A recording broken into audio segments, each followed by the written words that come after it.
It's Way Up with Angela Yee. I'm Angela Yee. Mano is here. New Mano! I feel like you slow on that. Jennifer Williams is in the building. She made it. Yes. Apparently a lot of street closures because of parades happening. Hi, Jen. Hi, Jen. Hi, Getting ready for Basketball Wives tonight, the premiere. But let's get into some Yee tea first, and we're going to get into Jennifer's business later. Oh, Lord. But let's talk about Joe Budden versus Drake. Now, to be clear, Drake's album For All the Dogs is out, and it's going to do huge numbers, about 450,000 in the first week. Wow. Right, so that's a really big opening. It would be the fourth biggest opening of any album this year, only behind Taylor Swift, Morgan Wallen, and Travis Scott. And that's what it's on pace to do at this point. Now, Joe Budden has some criticism about Drake's new album. Here's what he said. He rapping for the children. You are 36. Get the away from some of these younger and stop these 25-year-olds. I get it that you appeal to the world. I want to hear adult Drake rapping for adult people. All right. Well, apparently a lot of other people don't feel that way when you see these numbers. Right. Now, Drake responded, and he wrote a long, well-thought-out response. Yeah. Right. He said, "You have failed at music.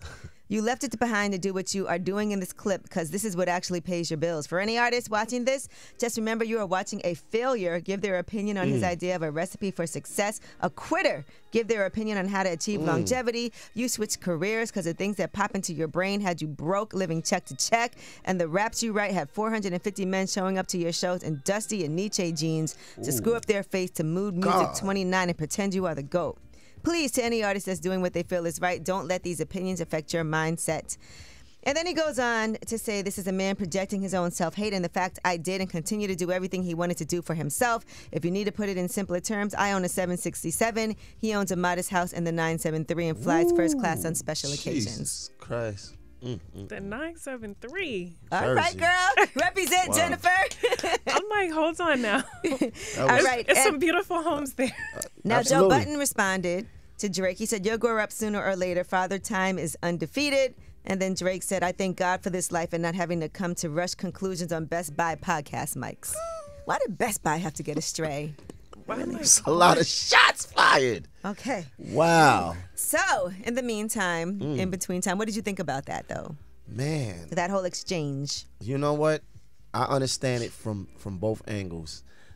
Being an artist and being talked about, at some point you feel like, man, shut up, man. Like, you keep talking about me. Like, you always got something to say. But we live in a time where everybody got an opinion about something. Everybody got an opinion about what you do, the music you put out, the clothes you wearing, something going on with you, who you sleeping with or whatever. And after a while, you get tired of it. Listen, certain music I enjoy turning up to. You know I love Sexy Red. You know I love Glorilla. And it may not be my age group, but it's fun. Man, listen, if you enjoy the music, you enjoy it, period, point blank. Like, I don't think there's a age limit. I don't think that, I mean, whatever it is, obviously whatever he doing is working to the umpteenth power. But Joe Budden has the right to not like it.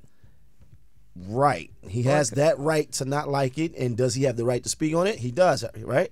That's his right. Yeah. You can speak on whatever you want to speak on, right? So this is the repercussions to speaking on what you're speaking on. All right. Shots getting fired back. Well, in the meantime, Drake has been still on tour and doing some amazing giveaways during his final Toronto show of It's All a Blur. All right, one thing that he did was he gave away a G-Wagon on the last of 2 hometown dates. Here's what that sounded like. I'm going to pick the winning ticket out of this drum right here. I want everybody to be super quiet. Maybe we can hear the winner scream. I just want to know if you hear anybody scream. If I do, Another thing he gave away, he actually offered to pay for a woman who is battling MS, multiple sclerosis, in the audience to pay all her medical bills. Her sign says, "I just found out I have MS. Will you help make my night?" You know, my brother 40 is one of the strongest people on earth, and he fights through a lot of things. So what I'm going to do is, I'm going to connect you with 40, first of all. Maybe y'all can have a conversation. And second of all, I'm going to pay you whatever it takes to get you the best help in the world. I promise you that.